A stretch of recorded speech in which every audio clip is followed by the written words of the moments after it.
Hello, everyone. This is Suzanne Knaber-Nicole from Police Science Doctor, and welcome to the Police Science Snippets number 64 this week. Police Science Snippets are basically 3 pieces of research that I've extracted from mainly recent publications to perhaps bring something to the practitioner that they can use easily, something that is not very theoretical, something that's not too specific to anything that practitioners in law enforcement, policing, intelligence won't necessarily be dealing with, but something that I think might be actionable or of interest in some way, shape, or form straight away. So I go through a lot of publications every week to see what's come out, and then I try to find 3 that I think will be practical.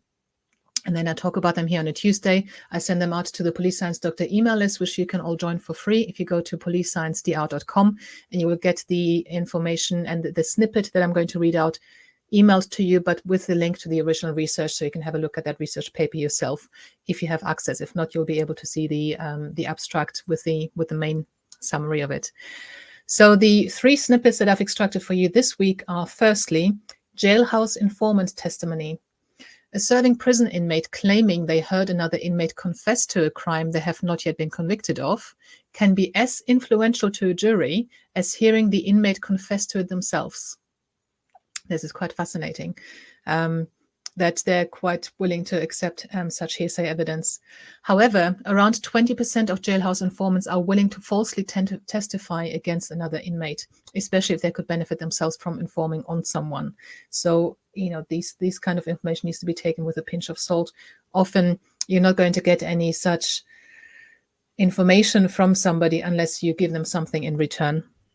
I think this study was not done on actual inmates. So obviously, again, that's a limitation, but there's some practical considerations here that made this necessary. Second snippet for this week: differential sentencing based on ethnicity.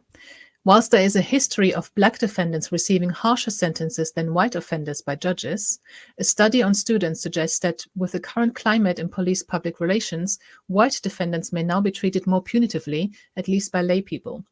So this was some research done with students, actually, and they were asked how they would sentence offenders. And some of these offenders were Black, others were white. And historically, it used to be the case that people from other ethnicities than white used to get harsher sentences. Now, we've had a lot of issues taking place with Black Lives Matter, George Floyd, and these kind of things. And it's, at least in that sample of students, it was quite a lot of students, though. And they're not judges, obviously, but at least in that sample of students, it seems that they were actually punishing black offenders more leniently compared to white offenders. So I don't know if this is a knee-jerk reaction or if this is going to be a permanent trend now. Not sure, but this is obviously an interesting finding, and it would be good to replicate that, ideally within the criminal justice system, and to see if there is an overall trend and how long that trend will last, or if it's just a new. The beginning of a new era, who knows.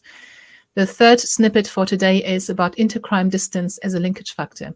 Intercrime distance is the distance from an offender's base or home location to the offense they're committing, to the crime location. So, for example, a burglary, what's the distance from their home location to the burglary site in one crime and, in the next crime. So if these distances are relatively similar, that's a good linkage factor. So for burglars who use a marauder or forager pattern, i.e. who choose targets scattered in each direction around their home base, a bit like they think they're doing it randomly because they're not going to any one specific area only, but actually they're almost creating like a spider web that's pointing to them in the middle. It was found that intercrime distance is the strongest linkage factor, more so than modus operandi. So the distance between their home base and the crime location is a much better linkage factor to then decide, okay, we think these offenses are linked to the same person and these aren't, because, here he was happy to travel 1.6 kilometers. Property is usually just over 2 kilometers. So let's say 2.1 kilometers he traveled on average, and this one is 17 kilometers away. Just based on that information alone, it might be less likely that the one that is 17 kilometers away was committed by the same offender. But obviously you need to look at a lot more things there. So these are the snippets for this week. I hope there was something that was relevant to your line of work. I hope there was something that you found interesting, something that you can use perhaps. I'm always looking for practical snippets. So if you have published or come across any research and you think it is something that is actionable, that is not theoretical, it's not abstract, but is something that can be used or applied or considered straight away, please do send me the article or the link to the article, and then I'll see if I can include it in these snippets, and you will get credited in the email that goes out as well to the email list. And I'll see you next week, and thank you very much for listening. Bye-bye. Thank you for watching. I hope you found this content useful. You can get access to each episode's transcript with key learning points, timestamps, and references if you get yourself onto my mailing list. Just go to the main website on policesciencedoctor.com, and on the bottom of each page you will find a sign-up form for notifications of new content. Just enter your first name, your preferred email address, and the type of organization you work for. You will not get any spam. This is just for me to let you know about new content and for you to get access to all the transcripts.